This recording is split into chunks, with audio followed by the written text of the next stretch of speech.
Islam. So everybody doing all right? Oh, yeah, Sheik.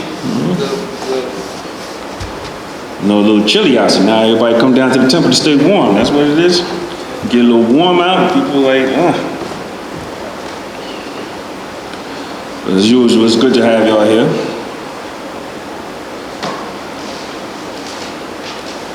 Hold on a second, let me get myself together here.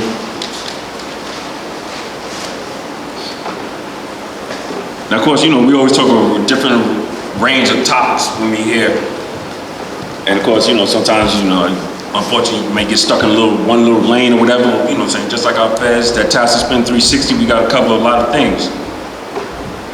And now, being part of under this body, of course, we always give honors to the prophets, we give honors to all the sheiks, sheikesses, everybody in the grand body. But, we also we talk about Abraham Lincoln.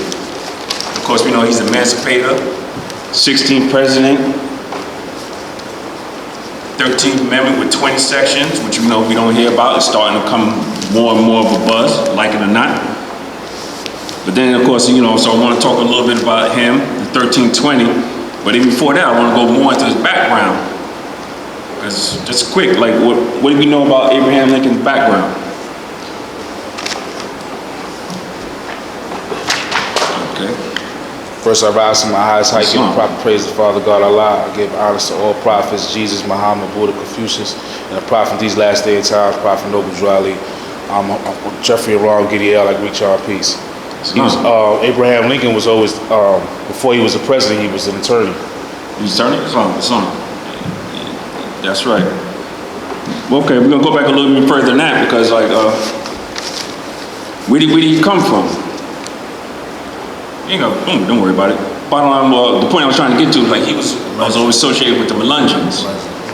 But we hear about the Melungeons, but what do we know about it? All right. They lived in the mountains, right? Islam. That's good. That's right.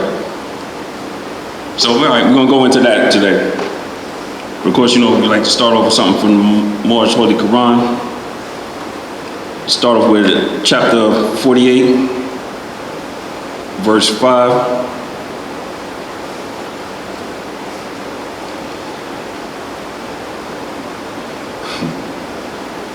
The world may hear and know the truth that among the descendants of Africa there is still wisdom to be learned in these days for the redemption of the sons of men under love, truth, peace, freedom, and justice. Islam. So now the reason I picked this because it's to the point. Because the way that we pictured in the media and all this and that, they make us look like we savages. So here the prophet he put together, the world may know the truth. Because of course we know the Moor Temple, that's one of our divine principles here. We here to speak the truth. That among the descendants of Africa, there is still much wisdom. So there's a lot to learn from this so-called Africans. Of course, say we are descendants of Africans, which we know that's a modern name, but of course we go back into the ancient name, which is the Mexim. Islam. But just to put that out there, there's still a lot of wisdom to learn from us. That's why don't get dogmatic. I know sometimes it's like that. People may see us in a religious setting, so like, I don't want to hear that. But we got something that you want to hear. Islam? So anyway, let's go into the Melungeons. That's a group that's always been associated with Abraham Lincoln. So I want to do a little research on it, or go into it a little bit. With the Melungeons, first thing I found out, there's a lot of backstory with them. It depends on who you talk to. One person may tell you this, another person may tell you this, another person may tell you this where they came from. So we're going to go into some of that. Some of the most popular theories about the Melungeon people are, 1, surviving descendants of the last colony of Roanoke Island, who later intermarried with Native Americans. Another one is descendants of Welsh explorer Madab. Another one is one of the lost tribes of Israel. Another one is descendants of early Carthaginians/Phoenicians, seamen who may have discovered the New World some 2,000 years before the birth of Jesus. Another one is shipwrecked Portuguese sailors. And then another one, the theory that the Melungeons are simply a triracial And from the 18th century, whites, escaped slaves, and Native Americans. So now, that's just out there. So when you look, that's gonna be the first thing that pops up, all this and that. So it's like, yo, what's the true story? Because just like, in a way, because when I thought about it and I sat back and I thought on it, now if you look at a so-called black person, you ask them where they come from. Some may tell you, oh, the Olmecs. Some may tell you Egypt, land of Canaan. You may hear different stories. But one of the things here at the Moorish Temple of America, we put that all together. That's what people don't understand. The Moorish Temple is the bridge. We can bridge between all this, Islam. Because science, man, we study, we research. That's what we do. So now it's going back into this Melungeon. It's a term used for numerous groups of people in the southeastern United States. It's associated with the Cumberland Gap area of central Appalachia, which includes parts of eastern Tennessee, southwest Virginia, and eastern Kentucky. Just like Brother Jeffrey said, they up in the mountains. Now, another source says, Tennessee Encyclopedia of History and Culture, a brother wrote in 1950, the Cultural Geography, Edward Price, proposed that Melungeons were families descended from free people of color, at this time, free people of color, and mixed race unions between persons of African ancestry and Native Americans in colonial Virginia. And their territory included what's now today as Kentucky and West Virginia. So now right there, you know, because we've been here, we studying up with them. When they talk about African American ancestry and Native American, we know it's like the same people. It's just a stroke of a pen that separated them. It's long, that's right. So that right there, you know what I'm saying? We know how to dig through that little wordplay. We know how to dig down through the truth. Islam? Now, of course, I want you to keep in mind that right there, it said part of their territory was known as Kentucky and West Virginia. And of course, earlier I said Eastern Tennessee, Southwest. I want you to concentrate on that area. And the reason I want you to concentrate on, because that's where the Lincoln family first came from. So let's go into some of these theories that's out there about the Melungeons. Man, chill. Surviving descendants of the lost colony of Roanoke Island, who later intermarried with Native Americans, is one of them. Anybody know who Roanoke Island is? No? All right. Roanoke Island is located in the outer banks of North Carolina. So now right there, now these people over here in the Appalachians, Islam. Islam, that's how you spell it, R-O-N. R-O-A-N-O-K-E. I heard of that place too. Yeah, that's me. I was trying to think how you spell it. No, it's North Carolina. It's a little island of the coast of North Carolina. Of course, it's named after the Roanoke, Carolina Algonquin people who inhabited the area in the 16th century. So now right there, one of the things is lost colony, so now you have to go into the Roanoke. So now these people in the Appalachians, now you got some say, no, we from the island off the coast of North Carolina. So let's go a little bit into that. This one, we're gonna break this down a little bit. Who's reading? Oh, it's on me, okay. So we're going through this, of course, I did some research on the Melungeons. So now here, in 1993, a Melungeon Research Committee, even got a committee that does research. They dig deep onto this stuff. A member by the name of Robert Gilmore, he's a Virginia physician, informed the author of potential blockbuster hypothesis, Now here he mentioned earlier that sometime that he had known the existence of Muslim Melungeons in the 16th century in South America. We're gonna go into a little bit of that too. I'm gonna try to take my time because I know some of y'all may seem like I'm bouncing around, but what I'm doing is like I'm just putting the puzzle pieces out there, and of course, you know, we're just gonna put it all together. So just walk with me. We ain't running the 100-yard dash, man. We're doing the marathon. Islam? Islam. Now, in 16th century South America, particularly Portuguese Brazil, these people usually captured in skirmishes with the Portuguese and Spanish in the Mediterranean So now you got to think about it. Now this is in the 16th century, which of course is 1500. It's right after the Moorish Empire over there fell.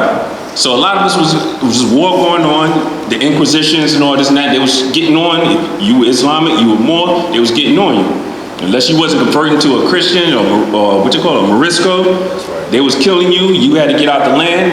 It was torturing people. So of course now a lot of us we hit the waters.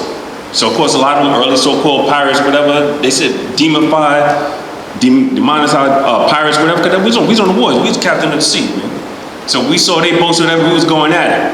But obviously we lost some. So those are some of those who lost, whatever, taken into captives of war, which you hear so many times.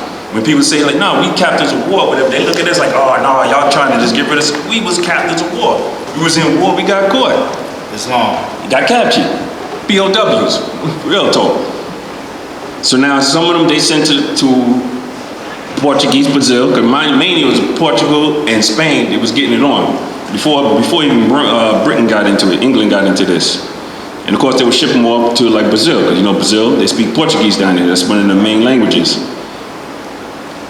These people usually captured in skirmishes with the Portuguese and Spanish in the Mediterranean had been transported to South America for forced labor purposes.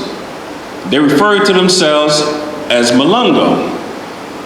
So now, here we go, we got Melungians here in the Appalachians. Now we got some of them talking about, no, I'm from North Carolina. But now we do a little bit of research, like, no, these people in Brazil calling themselves Malungo. Again, we're gonna tie this all together. Soon as I stop losing my place here. Yeah, okay, they refer to themselves as Malungo, or as pronounced in Portuguese, Malanjão.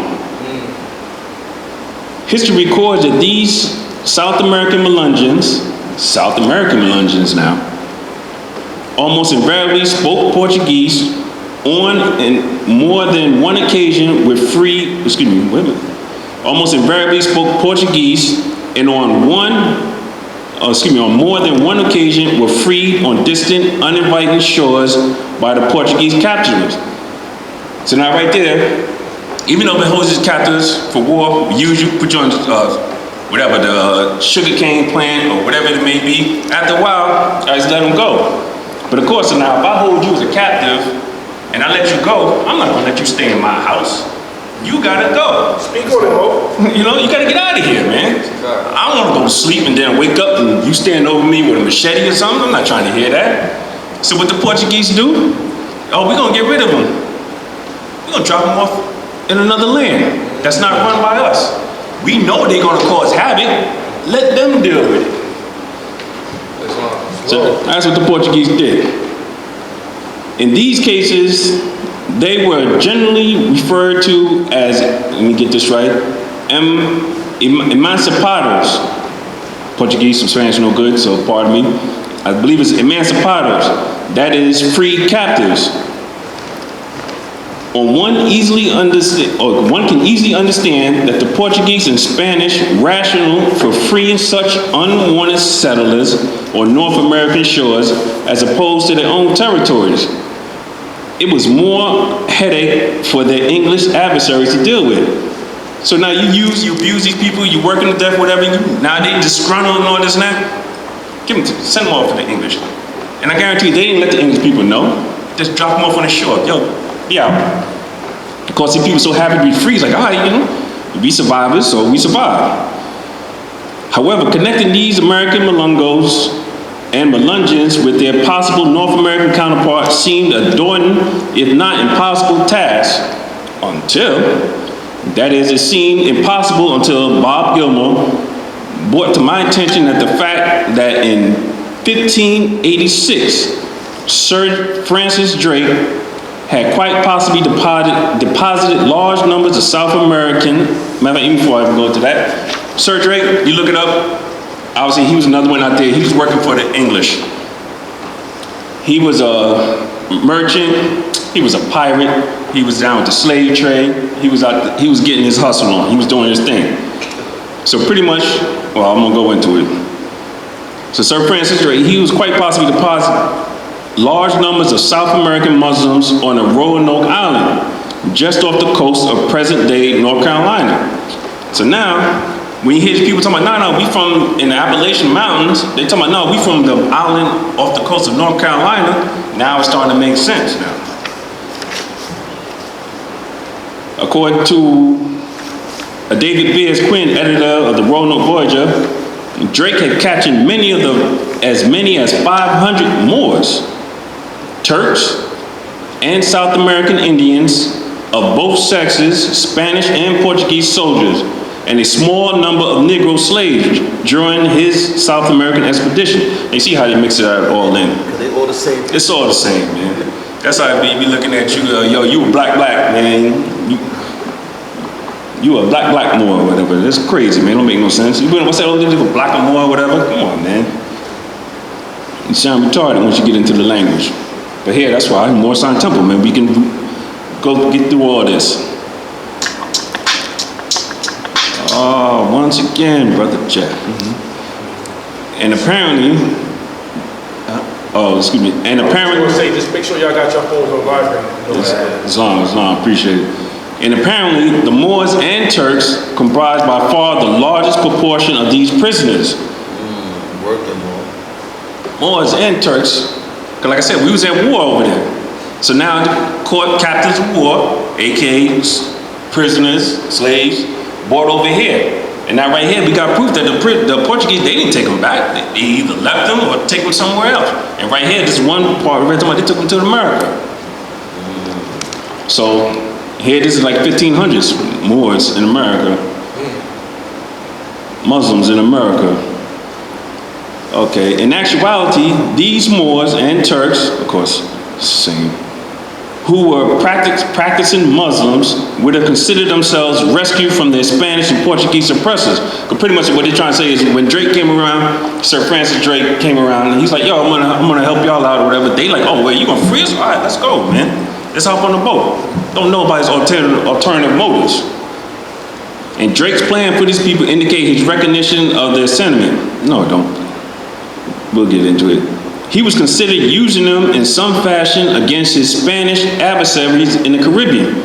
Just like the Portuguese dropped him off in America, he was like, all right, he's English. He's like, all right, I'm gonna drop you off in the Caribbean so I can raise hell for the Spanish people. Extant records show, in fact, that he had decided to plant them in Cuba as a colony to interfere with the further Spanish settlements. However, storms kept Drake from reaching Cuba, and his ships instead sailed northward along the American coast. He was trying to do them dirty. He's like, yo, I'm just gonna drop him off over here, but look at a storm, however you wanna look at a storm. And now if you know your map, whatever, you coming over Brazil and you try to make that turn into the Caribbean, if there's a storm there, you just gotta keep on going straight and you're gonna come into America. That's what happened with him. And of course, where he arrived at? Roanoke Island, just off the North Carolina shores. But here, what happened was there was large numbers of English soldiers. This is from a prior expedition of Ralph Lane's expedition, imploring him to take them home to England. So pretty much English soldiers was there like, yo, we stuck, man. We don't want it here, we don't like it here. These Indians, they on our backs every minute, man. Every time we sleep, they at our necks or whatever. Yo, get us out of here, man. So of course now he's like, yo, they English, he's English or whatever. He look at the prisoners like, yo, y'all gotta get off. So I can make room for my people. Hey, that's nature, man. People look out for their own. It's about this. Exactly. In order to make room on his ships for the English garrisons on Roanoke Island, it is believed that Drake may have deposited most of these captives on the island or the nearby coast. The only record of any of these Muslims reaching England is that there was an apparent later negotiation to send home from England some of the 100 galley slaves to the Turkish dominions. So pretty much he didn't drop everybody off. So pretty much somehow Turks found out, yo, you got something about people over there. Give us our people back, whatever. Hey, this is all we got. I'm sure he probably lied, like, they died, they didn't make the voyage, this is all we got, whatever. All right, well, send us back. So that's how supposedly these Turks got back over there to their dominion. The Turkish dominions would certainly indicate Moors or Turks or Muslims. And the figure of 100 is substantially less than the total number of original captives. In any event, it is highly unlikely that Drake would have executed these people, and later English ships was unable to locate any of them. Pretty much just said, why would he waste that energy and all this and to kill them? Yo, just get off the boat. These people were already thinking like, hey man, we ain't gotta enslave, we ain't gotta work the sugar cane plants or whatever. Yo, you dropping us off here? All right, we'll be good, man.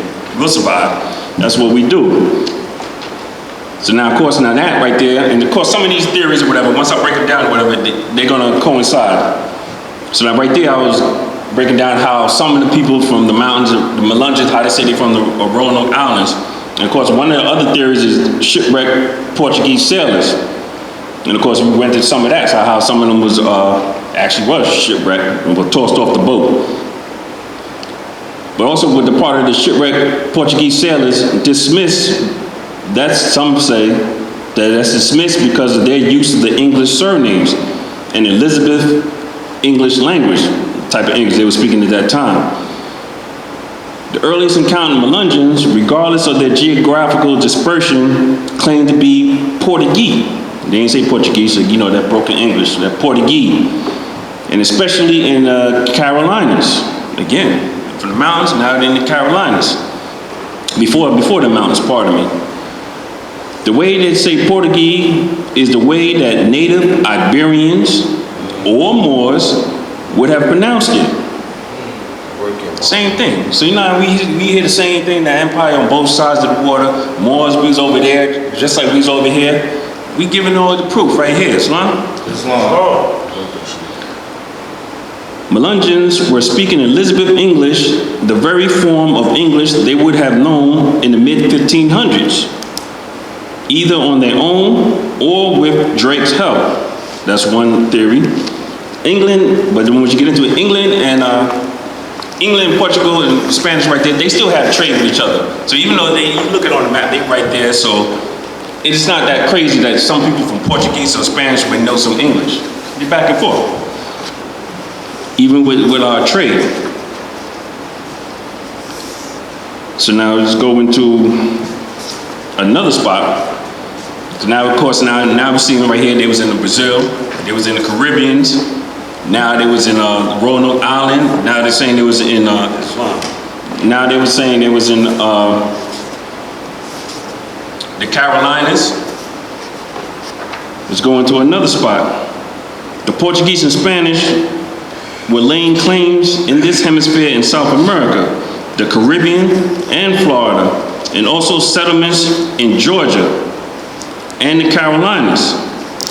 If I real quick, let's go to Moorish Holy Quran real quick, 45 verses 5 and 6.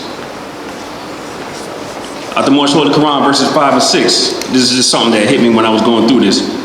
The Asiatic nations and countries in North, South, and Central America, and the Moorish Americans and Mexicans of North America, Brazilians, Argentinians, Chileans, and South America, Colombians, Nicaraguans, and natives of San Salvador and Central America. All of these are Muslims.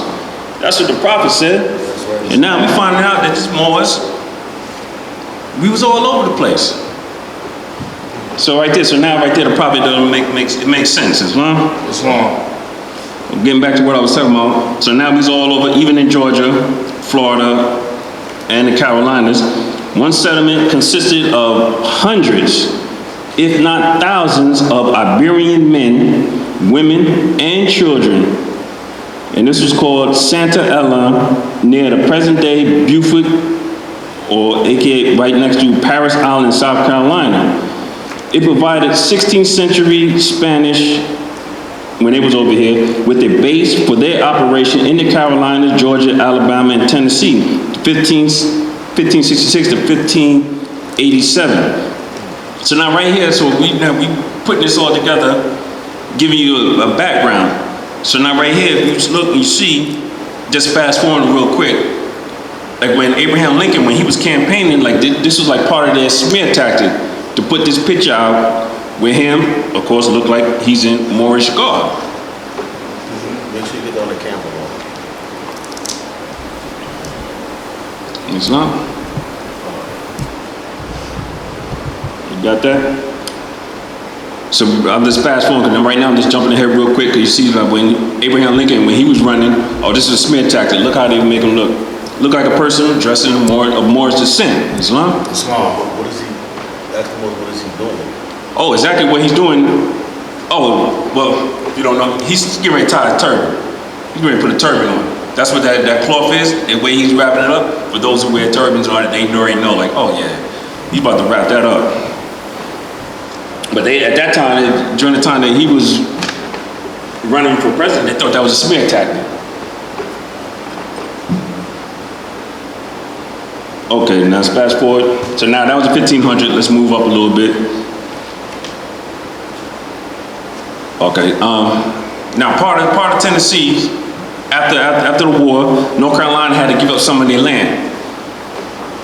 Now this one one man, John Sevier, he organized the state of Franklin in 1784. Because it's part of Tennessee, whatever, he established the land. North Carolina, they ceded this land. It's supposed to go to the government. But he came over there, it's like, no. He thought he was gonna make this another state. So now he went up into what we call the Appalachian Mountains, around the same place where these Melungeons, like Brother Jeff already stated, he's up in the mountains. Now he goes up in the mountains in 1784. He found in the high ridges of what are today Hancock and Ray counties, that's part of counties in East Tennessee, a colony of dark-skinned, reddish-brown complexion people supposed to be of Moorish descent. Y'all catch that? So now he's up in the mountains, 1784. Colony of dark-skinned, reddish-brown complexion people supposed to be of Moorish descent, who were neither Indian nor Negro, but had fine features and claimed to be Portuguese. Oh, son. You know what I mean? No doubt, Islam. We do. Islam. So now, right there, now 1784, this man, he goes up in there like, yo, I'm taking over this land. He goes up in the mountains or whatever. We already there. And he described himself like, yo, these people are dark skinned, and they said that they are Moorish descent. Working, Marshall. 1784, up in the mountains. They said, yo, we from over there, we Moors. But you know, when we go out there and we tell people, yo, the Moors, we been here. Y'all crazy, y'all know what you're talking about. I'm giving you proof, man. This stuff you can go look up, huh? So that's why you gotta stand on your square. Ain't nothing wrong with wearing your turban, your fez and all this and that. Now we giving you the ammo. So if anybody come try to knock you off your square, you got what it takes to stand on your square, Islam. And push them off theirs if need be, Islam. That's why I come to the temple, man. There's always Jews here, man. And you see, man, when you giving out Jews, even the Grand Sheik just dropped me some Jews. I'm like, whoa, okay. But we're gonna work our way through it, Islam. So now, oh yeah, now I don't know if y'all peep whatever. He said these people are neither Indian nor Negro. He said they had European features and claimed to be Portuguese.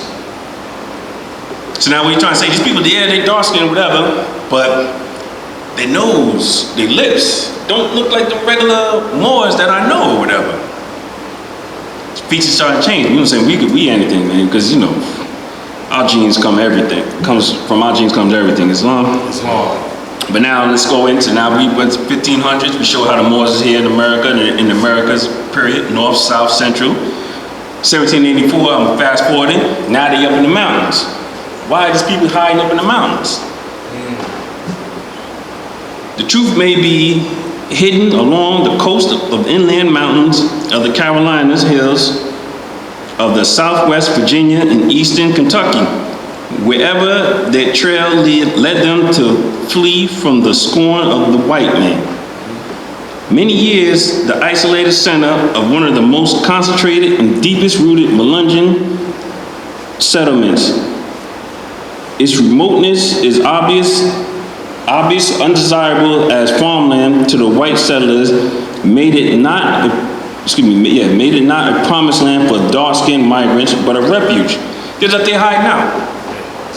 It was high now, because it's like, why would these people, you know how we move, whatever, why would they pick up here and no farmland or whatever? You see, now I jumped from 1500 to 1700s, so now I want to backtrack a little bit. Because now even still when you look up, I didn't get a chance to look at this. Campaign, oh, okay. All right. Oh, okay, I got you. Appreciate it. That's going, I'm gonna get to that. Give me one little second. Yeah, I'm gonna get to that. But now, like I said, so now we gotta backtrack a little bit. Like I said, I was talking about 1500, they was all over the place. Now, 1800, they hiding up in the mountains.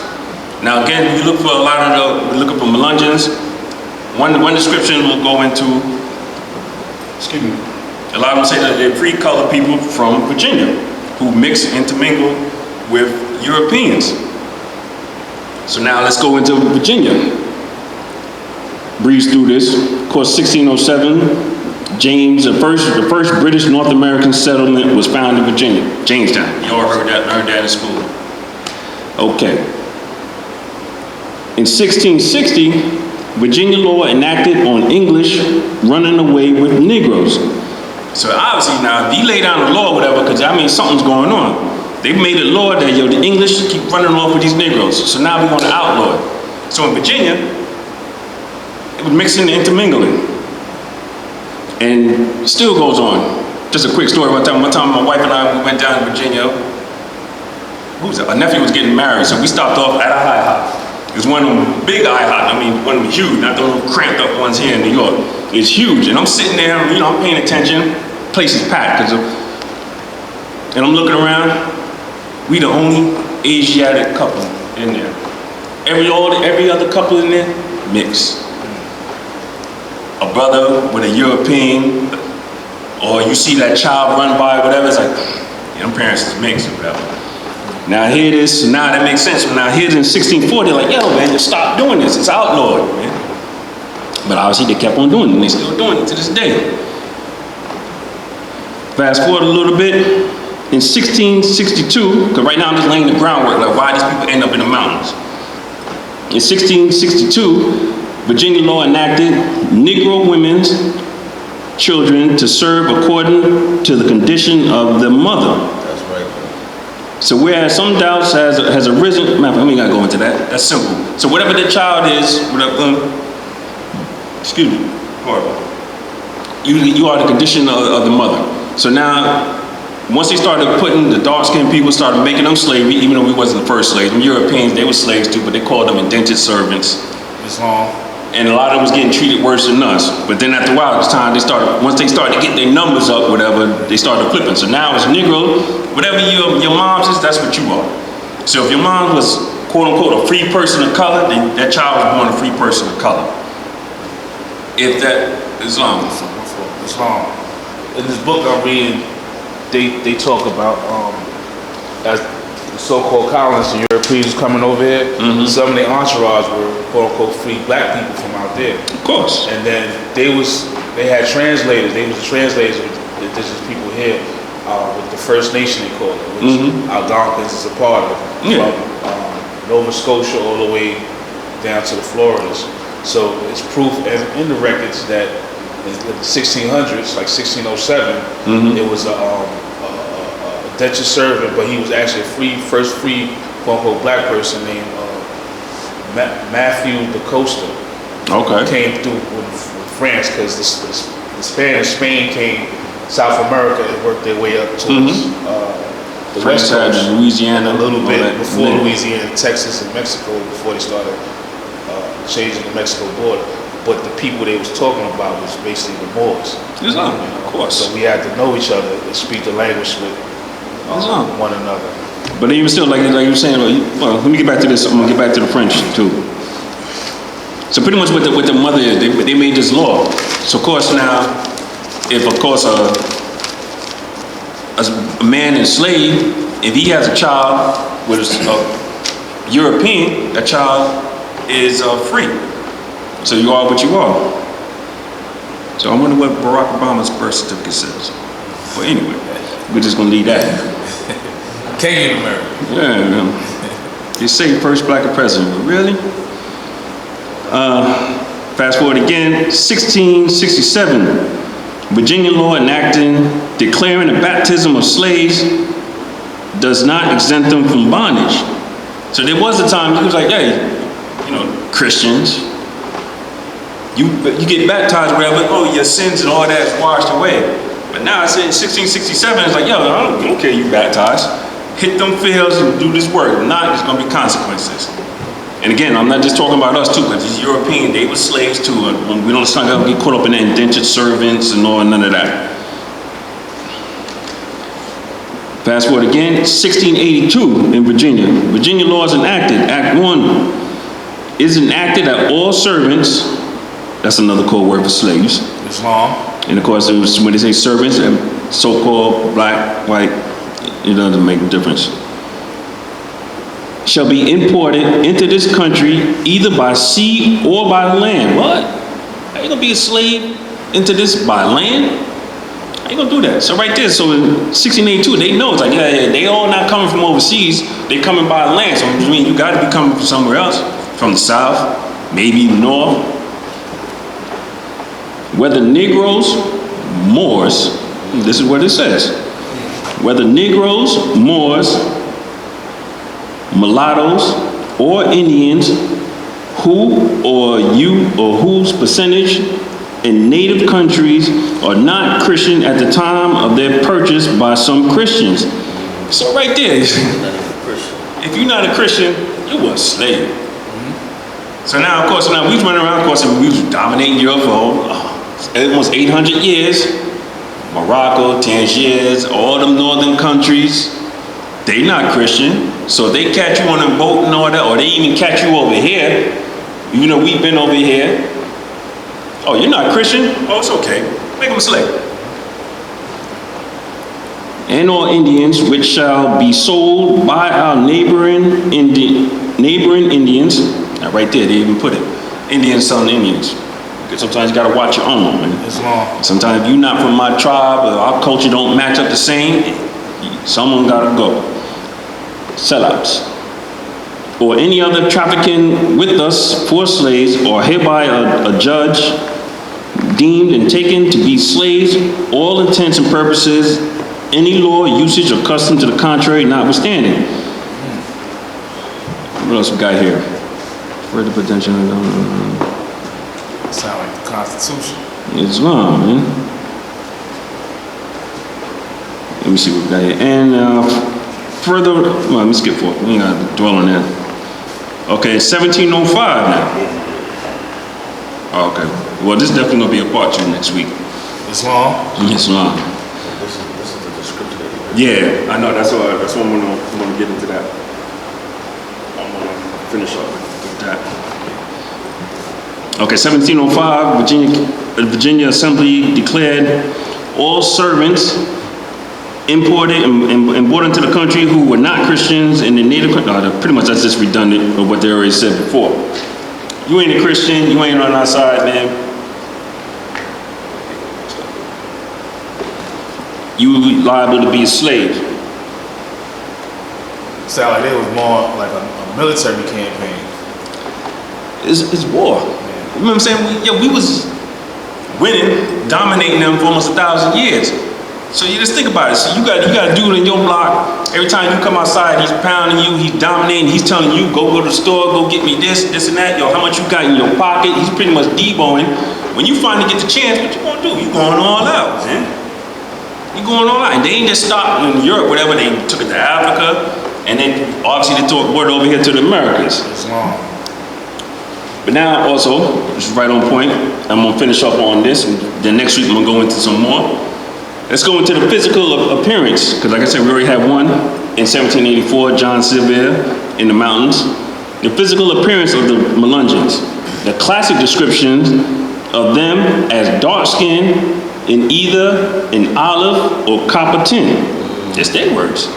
So when the prophet says, yo, what's the shade of their skin? Olive? Olive, right. He's not crazy, man. You know what I'm saying? You do the research, like, no, they saying the same thing.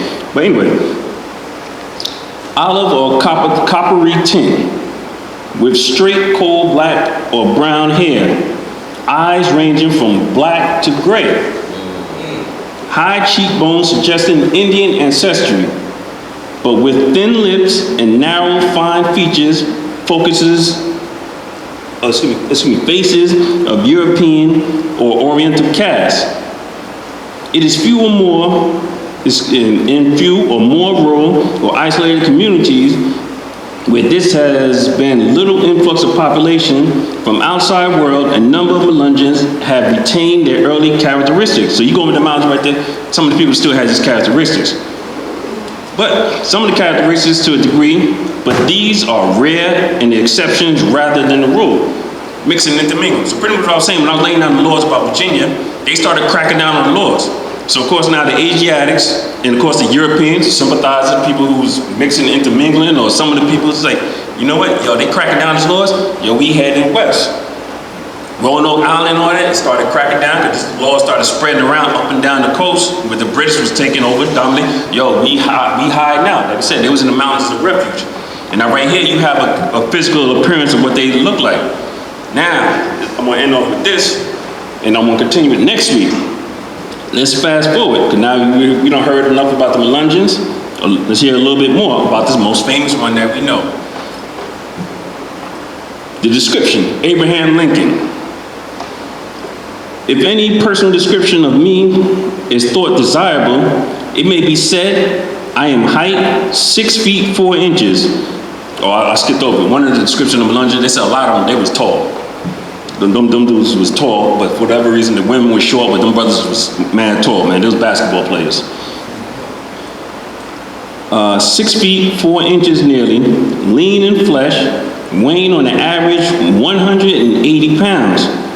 Dark complexion with coarse black hair and gray eyes. Whoa. Sound the same description for the Melungeons, right? These same people who says, no, we are Moorish descent.